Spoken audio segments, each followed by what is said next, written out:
தரையில விழக்கூடிய அந்த ரத்தம் திரையில் தெரிக்கின்றது. அதாவது பார்க்கக்கூடியவருடைய மனசுல அது அவ்வளவு பெரிய ஒரு தாக்கத்தை ஏற்படுத்துகின்றது. காதை அடித்து விடுகின்றார், அந்த காது கீழே விழுகின்றது, ரத்தம் சிதறுகின்றது. என்ன சொல்ல வருகின்றார்கள்? வன்மத்தை, வக்கிரமத்தை, அக்கிரமத்தை, அநியாயத்தை, கொலையை, மாபாதகத்தை, கொடுமையை விதைக்கக்கூடிய நிலமாக இந்த திரைப்படம் அமைந்திருக்கின்றது.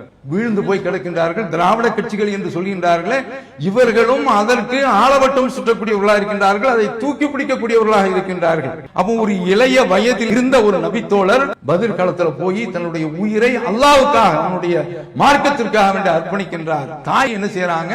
தன்னுடைய மகன் மார்க்கத்திற்காக வேண்டி சமர்ப்பணம் செய்யப்பட்டிருக்கின்றார், அர்ப்பணம் செய்யப்பட்டிருக்கிறார் என்ற ஒரு மன திருப்தியில் செல்கின்றார்களே. அப்படிப்பட்ட ஒரு பெண்களை கொண்ட ஒரு சமுதாயம் இன்றைக்கு எவனோ எங்க உள்ளவனோ ஒழுக்கம் கிடையாது, போதையில் தள்ளாடக்கூடிய ஒருவனுக்கு பின்னால் அவன் மீது நான் அவனை பார்க்க வேண்டும், அவன் ஒரு தடவை நான் பார்த்தா போதும், என்னுடைய வீட்டுக்காரர்கள் விட அவன் உயர்ந்தவர் என்று சொல்லக்கூடிய அளவில் இந்த சமுதாயம் செல்கின்றது என்று சொன்னால் எங்கு சென்று கொண்டிருக்கின்றது இஸ்லாமிய சமுதாயம்? இவர்களுக்கு ஈமானிய பாடத்தை, மார்க்க கொள்கை வகுப்பை இவர்களுக்கு எடுக்க வேண்டிய ஒரு நிலையில்